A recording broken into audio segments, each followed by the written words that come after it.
अस्सलाम वालेकुम। मुसलसल एक ही दुआ को हर नमाज में मांगना कोई इत्तेफाक तो नहीं है।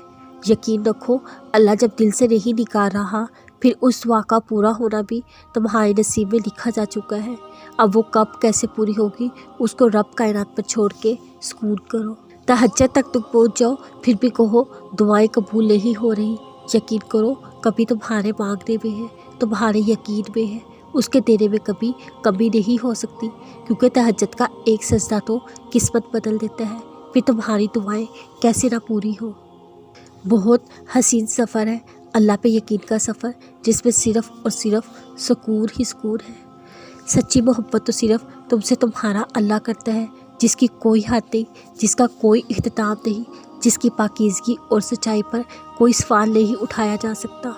वरना इंसान की मोहब्बतें तो उसकी तरह फ़ानी और गर्ज भरी होती है। बेगर्ज तो इस दुनिया में कुछ नहीं मिलता। जिसके इख्तियार में अर्ज़ो समा है, फिर उसके मौजों से नाउम्मीद क्यों होना। वो बस एक कुन कहता है, सारे दुख ख़त्म हो जाते हैं, मोहब्बतें वापस लुटा दी जाती हैं, बिगड़े काम संवार दिए जाते हैं, खाली झोलियाँ मोहब्बतों और चाहतों से भर दी जाती हैं। फिर तो बस दुनिया की तमाम ताकतें इकट्ठी होकर तुम्हारे लिए फ़याकून के नज़ारे पेश करती है। बेशक अल्लाह रब्बुल इज़्ज़त हर शय पर कादिर है। याद रखना, ईमान वालों के लिए ही आजमाइशें ज़्यादा होती हैं। आजमाइशों से घबराया नहीं करो, बस अपना ईमान मजबूत रखो। और फिर मुझे समझ आ गई, ज़िंदगी उदासी से बहुत आगे की चीज़ है। जो लोग छोड़ जाए उनको छोड़ देना चाहिए, जो तोड़ जाए उनको माफ़ कर देना चाहिए, जो अल्फाज ना समझ सके उनके सामने खामोशी इख्तियार कर लेनी चाहिए। जो जैसा समझता उसे वैसी समझने देना चाहिए। बस जो जहाँ है उसे वही रहने देना चाहिए। किसी के जाने का दुख करने के बजाय सही वक्त का इंतज़ार करना चाहिए।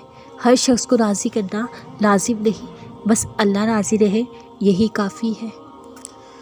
तुम्हारी सबसे बड़ी ताकत तुम्हारा सब्र है, उससे भी बड़ी ताकत तुम्हारा अल्लाह पे यकीन है। तभी तो दिल बार बार सब्र करने को कहता है। इस यकीन के साथ नसीब लिखने वाले ने बहुत कुछ अच्छा लिखा हुआ है।